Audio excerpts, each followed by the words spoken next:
Hey everybody, and welcome to our MCB Talent videos. We've prepared these videos to help our talent achieve success.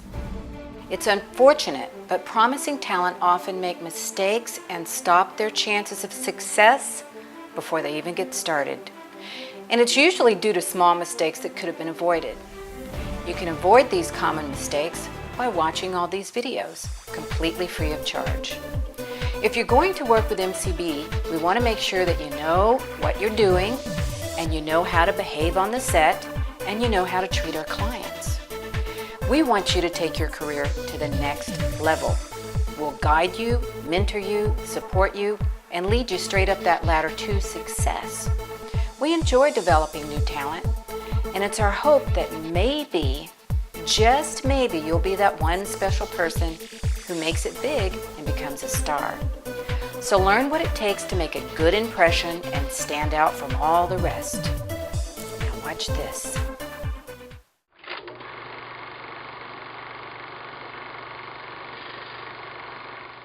I'm here with talent manager and producer Marguerite Cravat, and today we're going to be talking about the basics of auditioning. Now my first question is, what does an actor do if he or she gets a call or an email for an audition?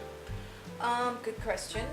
If you get an old-fashioned telephone call, make sure that you have paper and pen handy very quickly and write very fast, because people in casting offices are usually booking more than one person at a time, so they're going to just sort of speed off all the information to you.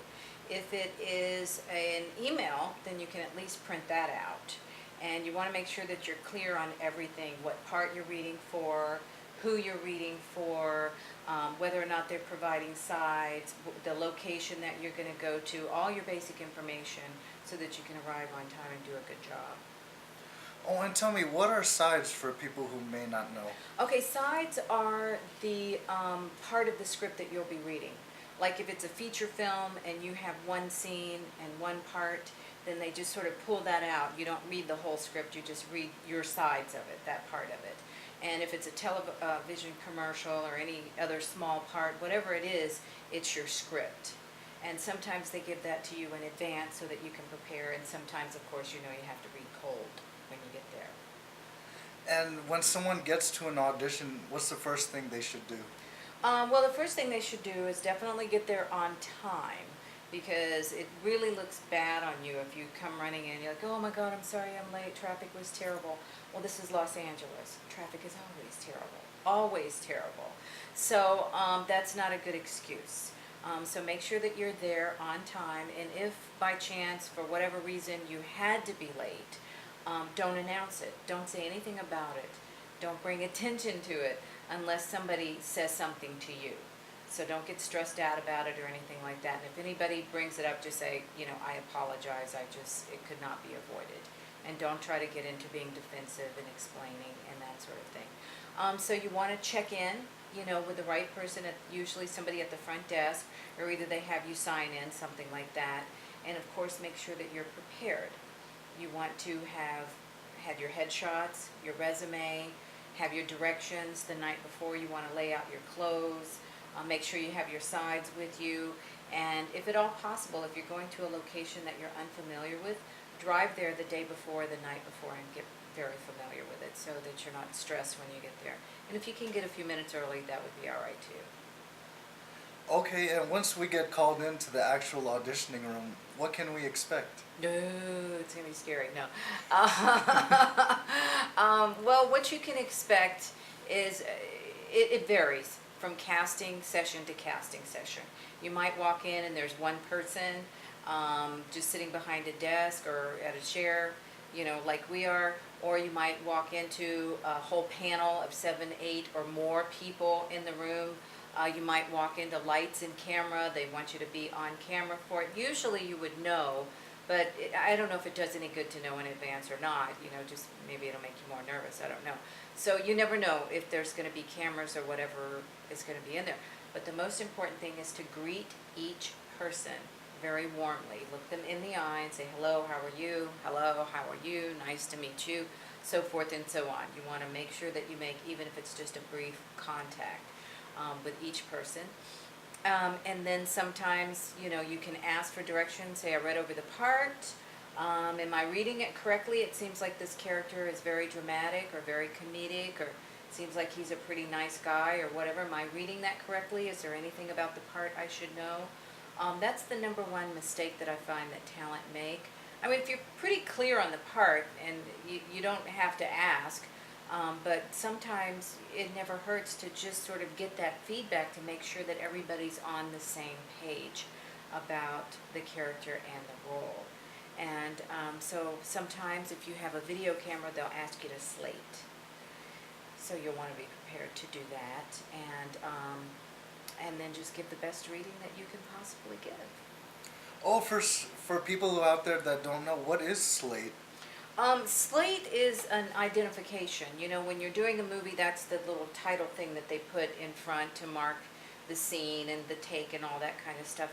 And so slate is something similar. You might often look directly into the camera and say, hi, my name is, and I'm represented by, in your case, you'd say, hi, I'm Robert, Hatfield, I'm represented by Marguerite Cravat, or MCB Talent.